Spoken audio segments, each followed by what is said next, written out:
Bismillahirrahmanirrahim.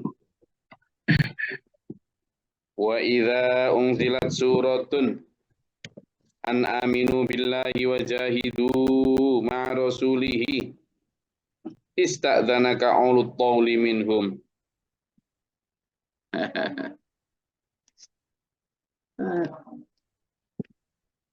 Gimana kabarnya dulur-dulur? Sehat. Alhamdulillah sehat. Masih siap disinggung? Masih siap disinggung? Alhamdulillah sehat Ya, Gus. Siap disinggung? Siap Siap Gus. Siap memperbaiki diri sekalian. Iya, siap dikuliti, siap dikoncei, nah, siap disalah-salahin. Siap Gus. Kami semerap kesalahan. Iya, soalnya harus disclaimer sebelumnya ini. Saya siap mental Gus. Disclaimer itu gini, harus ada kesepakatan sebelumnya, sebelum ngaji itu. Makanya kan di dalam Al-Quran ayat-ayat awal itu kan jelas ya. Ketika Allah perintah Nabi Muhammad SAW untuk bacalah loh. Padahal Nabi Muhammad itu ma'an Nabi Qori'in. Saya itu enggak bisa baca. Kawaluk di wakaf lagi. Bacalah. Ma'an Nabi Qori'in. Saya enggak bisa baca. Mas Jibril, waktu itu kan belum kenalan mungkin namanya ya. Saya nggak bisa baca gitu. Tapi kata Allah, bukan baca tulisan kamu disuruh itu. Tapi adalah Iqra' bismi rabbikal ladzi khalaq, khalaqal insana min 'alaq. Jadi yang disuruh baca adalah fenomena sekitar, kejadian manusia dan seterusnya. Nah, ini menunjukkan bahwa ketika kita mau baca Quran, nah ini saya ulangi ya, ketika kita mau baca Quran, ketika kita mau ngaji Quran, Pak Budi, itu bukan hanya ngaji huruf dan kalimatnya, tapi ngaji tentang makna dan kosmis yang ada di sebelah kanan, kiri, belakang, depannya. Gitu kan. Nah, ini nanti misalnya ayat ini, saya akan menerangkan huruf per huruf, kata per kata. Tapi lebih dari itu adalah, so what the connection with us? Apa koneksinya, hubungannya dengan kita? That's the most important thing that we need to learn about. That we need to withdraw about the lesson learned. Okay, can we continue in English language? Okay, let's continue. So, Mas Boyolali,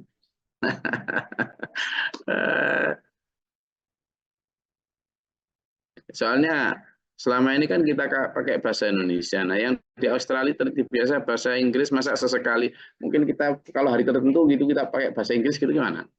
Terus hari Jumat, hari tertentu kita pakai bahasa Arab gitu ya. Saya nggak ikut. Buku malah nggak ikut. Okay. Jadi ayat demi ayat yang kita pelajari. Kenapa sih dulu orang-orang yang beriman itu satu di antara ciri hatinya adalah ketika dibacakan ayat Quran itu nangis gitu. Bergetar hatinya, bercucuran air mata, taro a'yunahum tafidu minad dam'i mimma arafu minal haqq. Jadi ciri orang beriman itu coba lihat ketika mereka dibacakan wa idza sami'u, ketika mereka mendengar ma unzila minar rasul ila rasul, apa yang diturunkan ila rasul kepada rasul, mereka itu taro, lihatlah, tafidu minad dam'i, taro a'yunahum, lihatlah mata mereka akan tafidu minal dam'i, bercucuran air mata. Kenapa? Mimma arafu minal haq, karena mereka melihat hal kebenaran. Loh, kenapa mereka menangis? Ya karena mereka bersedia disinggung. Karena ayat-ayat itu mengenai dirinya. Bukannya lari, tersinggung, atau menolak. Tetapi kemudian dia justru membuka diri, menyadari diri, bertaubat. dan bersyukur. Itu makanya saya tadi disclaimer di depan, siap kita disinggung, alhamdulillah dulur-dulurku hebat ini siap disinggung ya. Termasuk saya akan menyinggung diri saya sendiri. Wa idza unzilat suratun an aminu billahi wa jahidu ma'a rasulihi istadzanaka ulul qawli.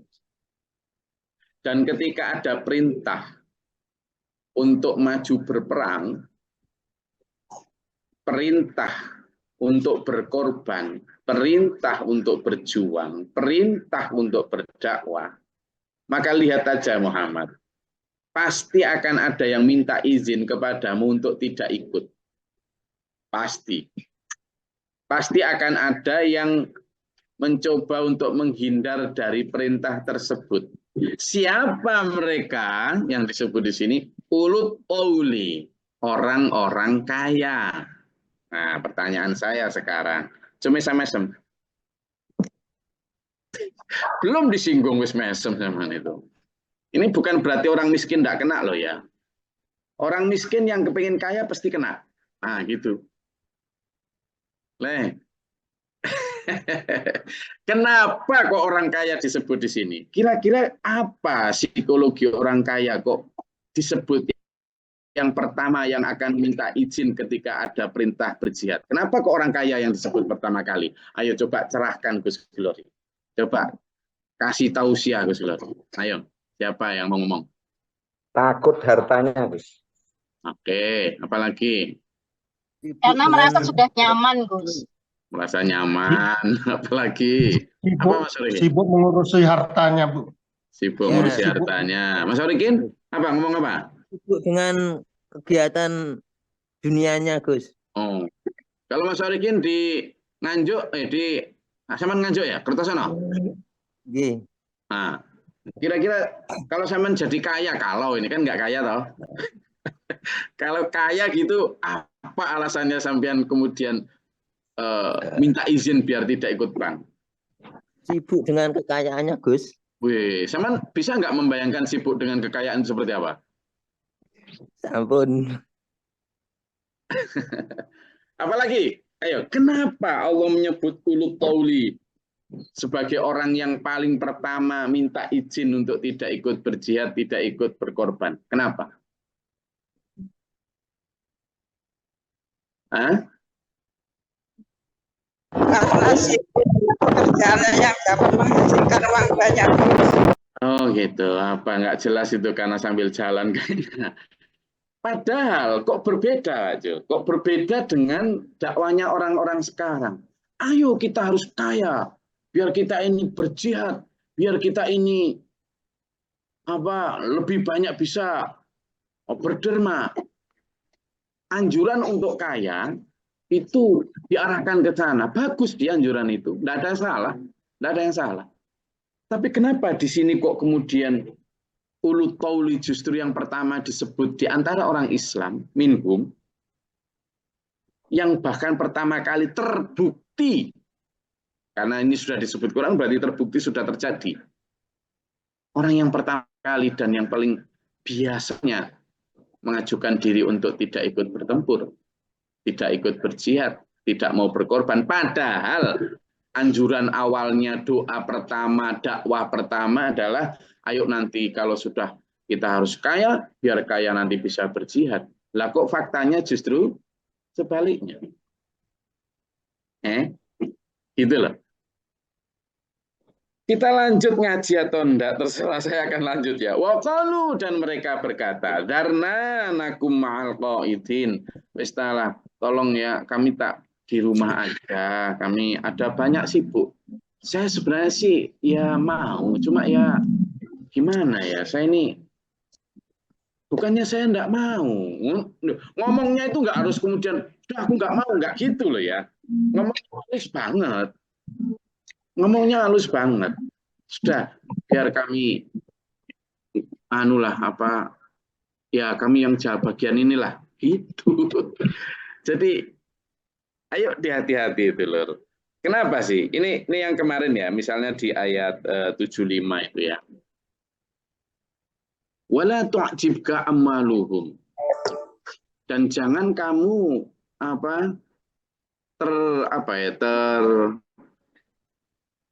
tertipu oleh angan-angan mereka, ya kan?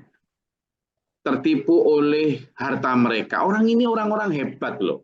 Orang-orang yang bahkan mungkin strata sosialnya tinggi karena kaya, karena pinter, gitu. Coba ya. Karena ngomongnya pinter-pinter juga. Bahkan mungkin orang munafik itu, mohon maaf, ceramahnya hebat loh. Coba sampean baca di surat Al-Baqarah ayat 204. Ayo coba dulu. Biar Gus Glory nggak ngecap. Ya, coba.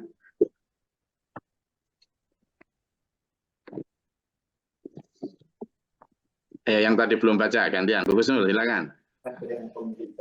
Silakan Bu Husnul. Di antara manusia ada yang membicarakannya tentang... Tadi baru buka mikrofon tadi. 204, Al-Baqarah 204. Ya, silakan. Yang sudah ketemu. Ya, boten Gus, sambil masak soalnya. Ya, kalau masak berarti nanti hasil masakannya Bu Gustul dikirimkan ke saya ya. Oke. Dan Silakan yang sudah ketemu. Bagus. 204. Bismillahirrahmanirrahim. Dan di antara manusia ada orang yang ucapannya tentang kehidupan dunia menarik hatimu dan dipersaksikannya kepada Allah atas kebenaran isi hatinya, padahal dia adalah penantang yang paling keras. Sadaqallahul. Nah, jadi ada orang-orang itu ya, yang di antara manusia yang ucapannya membuat kagum kamu, saking hebatnya dia dalam berbicara. Dan ia mempersaksikan kepada Allah terhadap apa yang ada di hatinya berupa kemunafikan. Sudah begitu dia pandai berdebat dan bertengkar mereka itu. Loh. Jadi kagum sampai Nabi Muhammad kemarin di ayat 85 85 atau 75 itu 85 itu kan fala tu'jibka amaluhum, jangan kamu kagum loh Muhammad gitu. Lalu coba lihat di surat Al-Munafikun. Ayo gantian Al-Munafikun ayat 4. Surat Al-Munafikun ini tentang orang-orang munafik. Nanti ayat 4.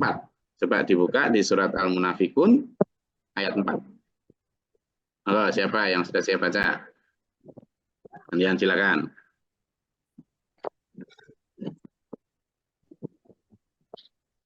Izin Gus. Bismillahirrahmanirrahim.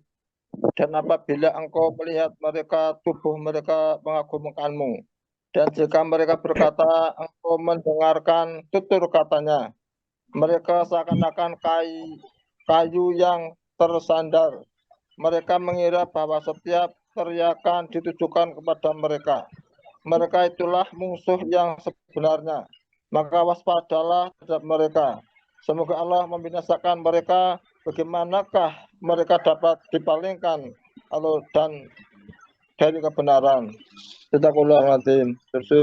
Jadi saking hebatnya kalau mereka berceramah, ngomong gitu dengan semua ada itu sampai kamu itu kagum banget. Kamu itu sangat sangat mendengarkan dengan penuh kekaguman. Dan bukan hanya itu, tapi fisik mereka juga keren, pokoknya menyenangkan lah.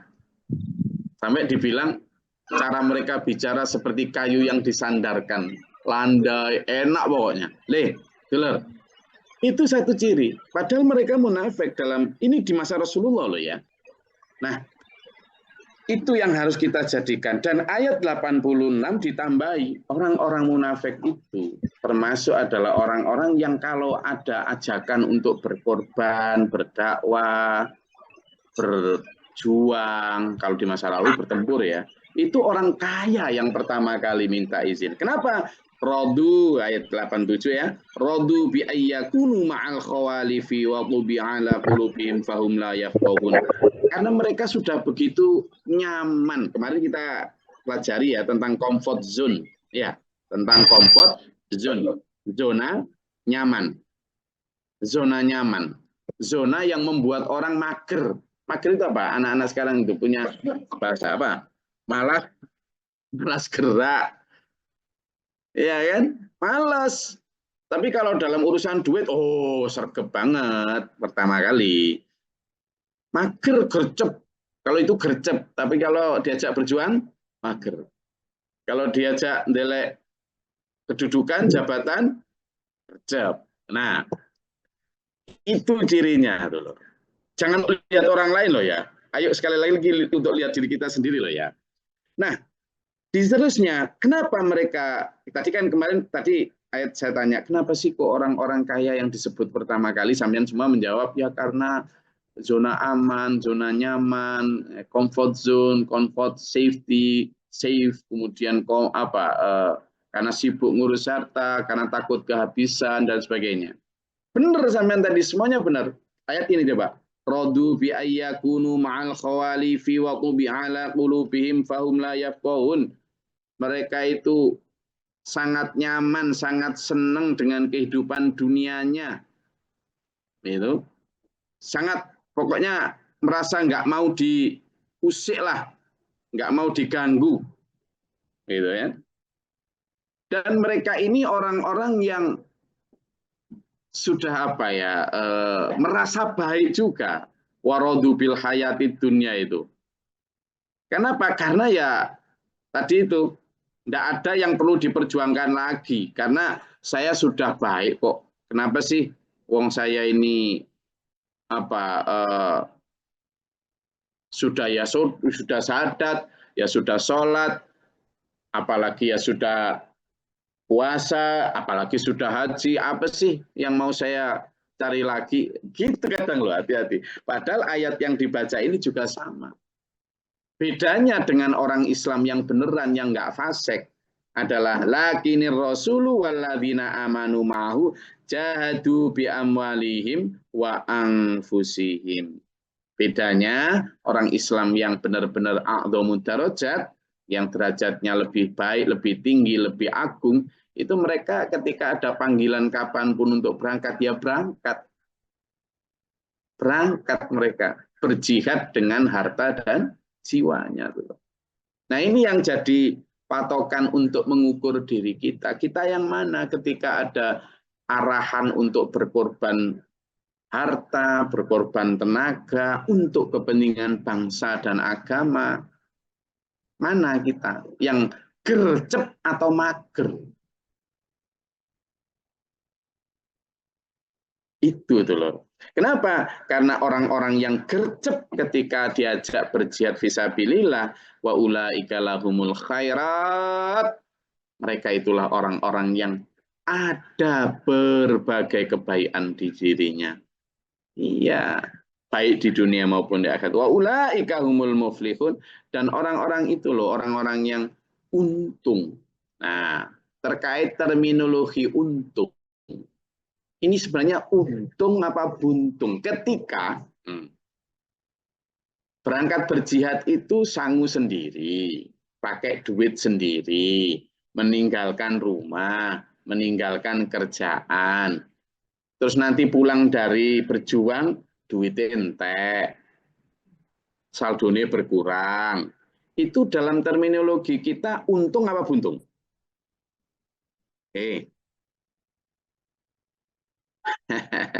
Untung apa buntung? Apalagi ketika pulang dan tinggal nama.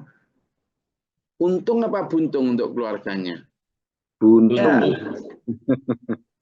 Nah ya itu, makanya la raiba fihi, Quran yang tidak ada keraguan di dalamnya, termasuk janji-janji Allah seperti ini, itu kan bagi orang yang beriman. Bagi orang yang masih memakai kacamata kapitalisme, materialisme, ya buntung lah. Sekarang kan hitung-hitungannya orang kan untungnya apa buatku, kan gitu. Sementara standar untung apa? Kebendaan, 0 di belakang angka. Berapa digit sih gajimu, kan gitu sekarang ya. Sekarang berapa digit gitu modelnya, tanyanya para artis itu. Berapa digit gitu. Nah itu yang dianggap untung. Beda banget sama bahasan kita kali ini gitu. Jadi ada banyak orang yang ketika ajakan berperang itu belum ada, mereka itu nantang-nantang. Kenapa ya kok nggak ada ajakan berjihad gitu. Jadi ketika seruan berperang itu ada, mereka kemudian justru banyak alasan. Justru ketika mereka berkesempatan untuk memenuhi apa yang dia inginkan, justru mereka menolak. Nah, mereka menolak dan tidak suka. Nah, ini yang harus kita pahami dari kita. Makanya di dalam ayat ini dijelaskan itu bahwa satu di antara kebenaran Islam itu adalah tentang janji Allah di dalam Al-Quran. Di sini apa? Orang-orang yang berjihad. A'adallahu lahum jannatin tajri min tahtihal anhar khalidina fiha dzalikal fawzul azim. Untuk orang-orang yang mau gercep ketika ada seruang bertempur, maka Allah akan menjanjikan dan menyediakan baginya surga yang mengalir di bawahnya. Mereka kekal di dalamnya. Itulah keberuntungan, itulah kemenangan yang agung. Ayo kita diskusikan, monggo. Kalau ada yang mau ditanyakan, silakan.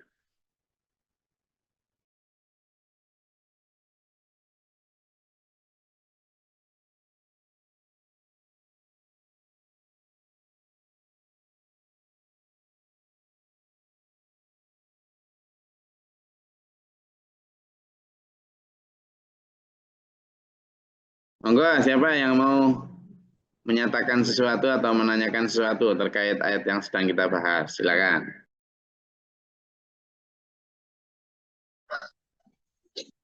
Assalamualaikum warahmatullahi wabarakatuh. Waalaikumsalam, Mbak Soebi dari ketinggian Bukit Barisan. Silakan. Izin Gus. Kemarin Gus Glory menyampaikan bahwasanya dalam penjelasan orang munafik itu yang tidak berperang pada saat itu kan, hanya tidak mau ikut berperang, itu sudah dicap munafik. Nah, kemudian pada pagi hari ini ditambah lagi bagi mereka yang tidak mau berjihad, kemudian tidak mau menafkahkan hartanya, itu juga sudah disebut munafik. Bagaimana dengan kekinian, Gus? Dengan kita sendiri. Nah, jadi untuk mengecek diri kita itu supaya kita, oh ternyata saya ini seperti ini, saya ini sudah termasuk munafik apa tidak. Nah, jadi seperti apa, Gus, kira-kira supaya kami ya bisa terhindar dari sifat munafik tersebut. Demikian, Gus. Assalamualaikum. Jadi gini ya, ketika kita menarik garis bagaimana agar ayat itu selalu suitable, ayat itu selalu cocok dengan kondisi kita sekarang, maka kita harus melebarkan makna. Misalnya kalau dulu kan ayat tentang berperang ya dengan membawa pedang, berarti sekarang berperangnya karena di masa damai ya tidak membawa pedang, tapi membawa alat suntik ketika baksos, membawa pulpen ketika sama harus ngajar di pelosok-pelosok, kan gitu. Dulu pakai kuda, zaman berarti sekarang ya pakai motor, pakai mobil, pesawat untuk berjuang dimanapun. Jadi saya melihatnya begini, Pak Soevi. Di masa Rasulullah selama 23 tahun atau 22 tahun sekian bulan Rasulullah bertugas, itu ada hampir 200-an ekspedisi tempur. Kalau kita bagi, berarti 200 sekian, itu berarti per tahun itu minimal ada 10 ekspedisi tempur per tahun itu. Bahkan ada yang menyatakan per bulan itu minimal 1 atau 2 kali pertempuran. Nah sekarang gini aja, kalau dalam setiap kali pertempuran itu saat itu dijadikan ukuran siapa yang gercep berangkat atau mager berangkat, ya sekarang kita ukur aja diri kita. Coba kita pakai diri kita untuk mengukur diri kita. Bisakah kita tiap bulan itu selalu berjihad? Tidak usah kemudian yang besar-besar dulu, yang hal-hal kecil. Kan gitu. Seberapa rajin kita, seberapa disiplin kita untuk mencambuk diri kita masing-masing, untuk memaksa diri kita masing-masing untuk tiap bulan berjihad. Gitu. Saya kadang sering, ini kemarin saya ngumumkan di grup asatidahnya SMAA, itu grup seluruh TPU SPMA seluruh Indonesia. Saya umumkan di sana. Siapa yang punya tenaga relawan selama 2 pekan untuk membantu GG memasang dinding lantai 2 di Masjid Ruhullah SPMA Kabupaten Serang. Nah, ada sehari belum terjawab mungkin karena mereka menghitung kesibukan, lalu ada Pak Paryo mengajukan bersama tim. Nah, saya selalu menyampaikan gini, kita itu punya 12 bulan dalam 1 tahun, dan kita punya 30 hari dalam 1 bulan, dan kita punya 7 hari dalam 1 pekan. Kalau dalam 1 tahun kita punya 12 bulan, mungkinkah kita misalnya 11 bulan kita pakai untuk nyari duniawi kita, dan 1 bulan kita untuk berjihad nyari akhirat kita? Minimal itu aja lah. Belum sampai kepada seperti Rasulullah hampir tiap bulan ada 2 kali sampai bertempur. Minimal dalam 1 tahun itu 1 kali atau 1 bulan itu. Nah, kalau bisa kita tingkatkan lagi nanti. Dalam 1 bulan kita itu berjihad entah bi amwalihim, entah wa anfusihim, entah dengan harta atau dengan jiwa. Nah, itu ayo kita jadikan standar untuk mengukur apakah kita ini terlibat munafik atau enggak itu. Gitu caranya. Supaya apa? Supaya kita benar-benar tiap hari itu today is better than yesterday. Hari ini lebih baik dari hari kemarin, and tomorrow must be better than today. Dan besok harus lebih baik dari hari ini. Jadi kita selalu fastabiqul khairat. Kita selalu berlomba dengan diri kita sendiri dalam kebaikan. Itu untuk menghindari zona aman dan zona nyaman tadi. Karena kalau nggak kayak gitu, kita merasa sudah baik, nanti ditebak sama surat Al-Kahfi 104.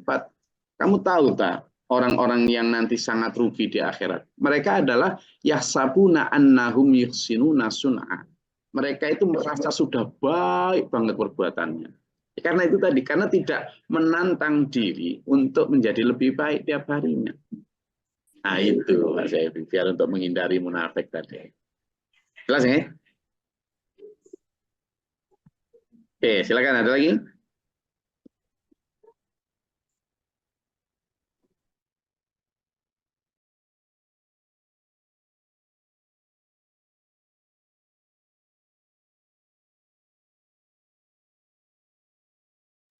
Ada lagi? Assalamualaikum. Selamat. Gimana?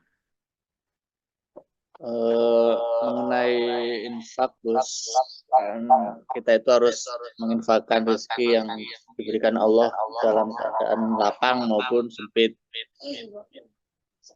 termasuk jihad, Gus.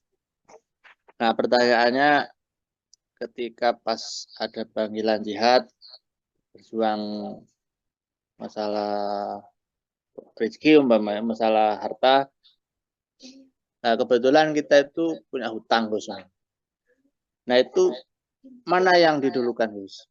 Apa kita itu harus mendulukan hutang atau umpama patungan jihad harta gitu? Ngoten, Gus.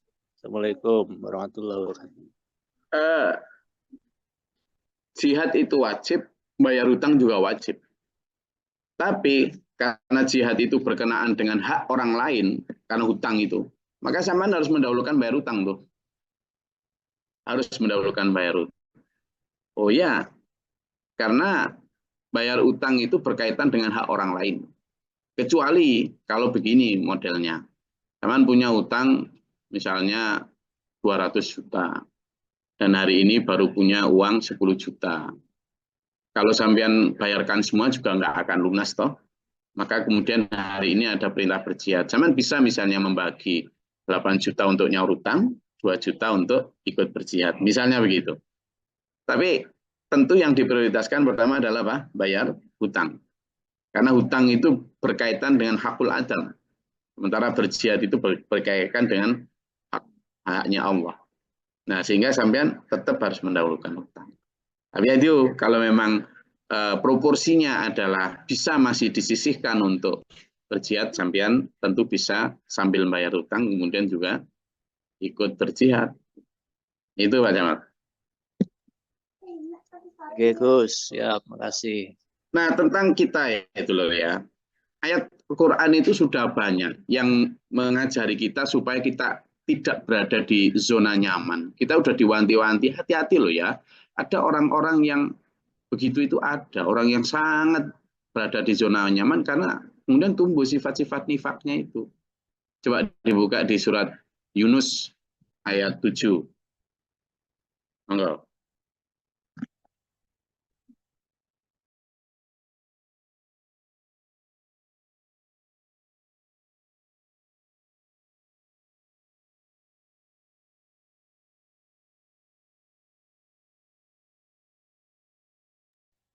Izin Gus. Bismillah. Silakan. A'udzubillahi minasyaitonirrajim. Bismillahirrahmanirrahim.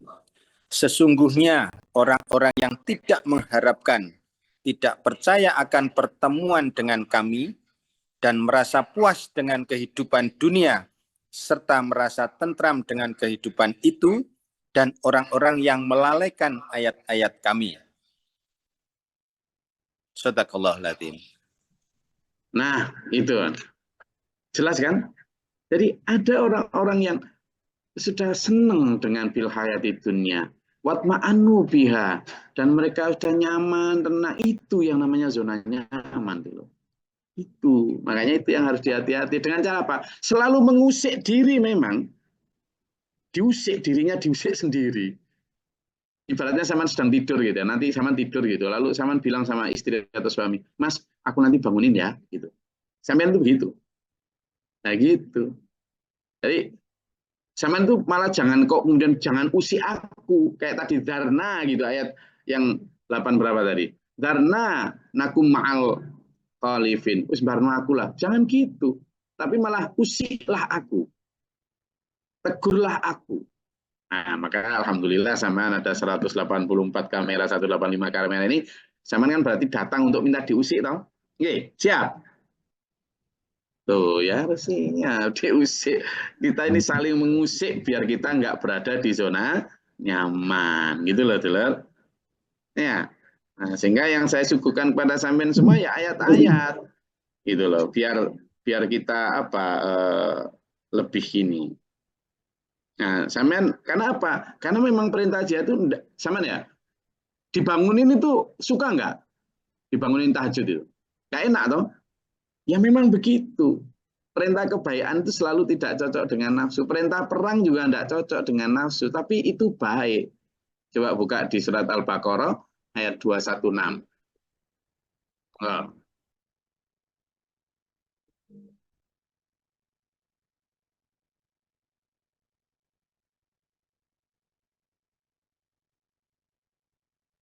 Ayo gantian, siapa yang belum baca tadi? Al-Baqarah 216. Ya, Assalamualaikum. Ya Gus, A'udzubillahi minasyaitonirrajim. Bismillahirrahmanirrahim. Diwajibkan atas kamu berperang, padahal itu tidak menyenangkan bagimu. Tetapi boleh jadi kamu tidak menyenangi sesuatu, padahal itu baik bagimu. Dan boleh jadi kamu menyukai sesuatu, padahal itu tidak baik bagimu. Allah mengetahui, sedang kamu tidak mengetahui. Shadaqallahul adzim. Nah kan, jadi ketika ada perintah perang, sebelumnya itu minta kapan ya ada perang gitu.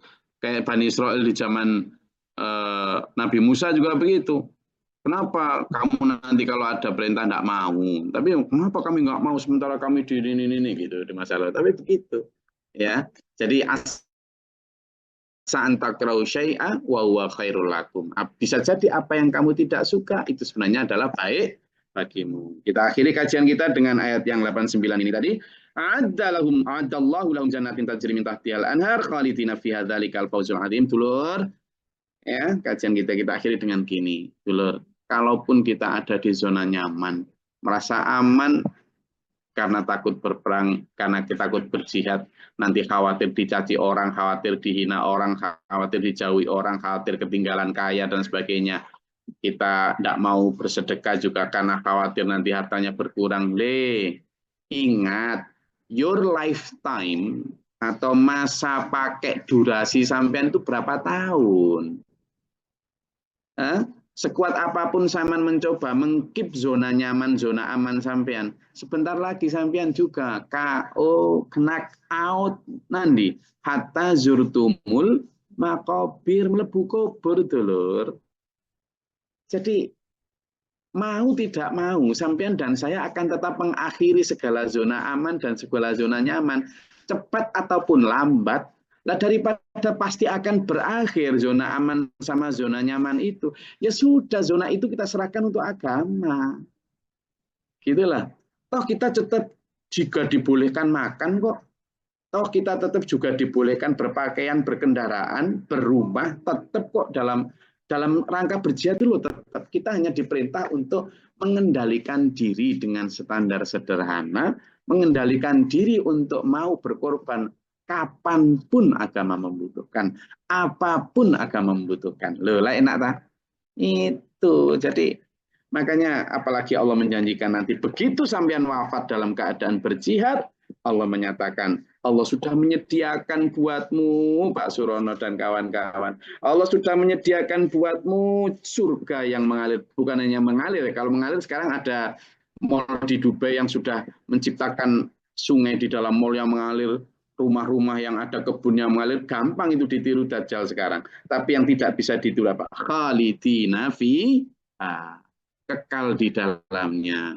Sebagus apapun rumah sampean akan sampean tinggal, secantik seganteng apapun suami istri sampean akan tinggal, sebanyak harta apapun sampean nikmati tetap akan berakhir, sepuasa apapun sampean akan ada habis periodenya. Tapi kalau yang dijanjikan Allah yang tidak bisa ditiru Dajjal di dunia, tidak bisa diimitasi adalah khalidina fiha, kekal di dalam. Makanya disebut dzalikal fawzul adzim, itulah kemenangan yang agung. Ayo kita menjadi orang-orang menang. Makanya dalam adzan disebut hayya 'alal falah. Hayya 'alal falah. Di sini disebut muflihun. Falah, muflihun sama. Ayo menuju kepada kemenangan. Kemenangan apa? Kemenangan di akhirat. Itu loh, saya rasa itu kajian kita pada pagi hari ini. Tetap semangat untuk memacu diri dengan mengoreksi sebanyak mungkin diri dan memperbaiki sebanyak mungkin. Semoga Allah menuntun kita, dulur-dulur yang hadir pada hari ini diberikan kesehatan jasmani rohani, diberikan rezeki yang lancar barokah dan bermanfaat untuk akhir dunia akhirat, diberikan keluarga yang sehat, taat, soleh, solehah, keluarga yang sakinah, mawaddah, warahmah, dan selamat ila akhir hayat husnul khatimah. Amin. Allahumma sholli wa sallim barik ala sayyidina. Allahumma ighfir lil mu'minin wal mu'minat wal muslimin wal muslimat wal ahya'i wal amwat.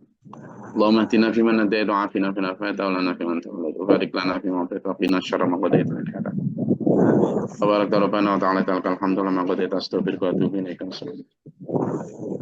اللهم دفعنا البلاء والوباء وتحسنا من الجن والشياطين من شر وقنا سالين من الظالمين ربنا ولا تجعلنا في القوم الظالمين اللهم احفظ درجتنا ربنا آمنا فاكتبنا مع الشاهدين ربنا لا تزغ قلوبنا بعد إذ هديتنا وهب لنا من لدنك ربنا هب لنا وارحمنا أنت مولانا فانصرنا على الكافرين أنت مولانا فانصرنا على الكافرين أنت مولانا ربي أعوذ بك من همزات الشياطين وأعوذ بك ربي يحضرون وقال لنا باب رحمتك اللهم أنزل علينا رحمة بيدك وأدخلنا ترى اللهم أفرغ لنا صبرا وثبت إيماننا فانصرنا اللهم قادر السماوات والعالم الغيب والشهادة رب كل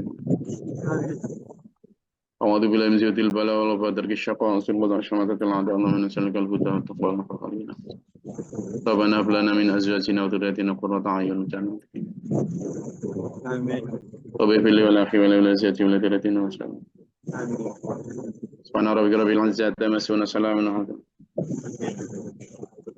Assalamualaikum warahmatullahi wabarakatuh.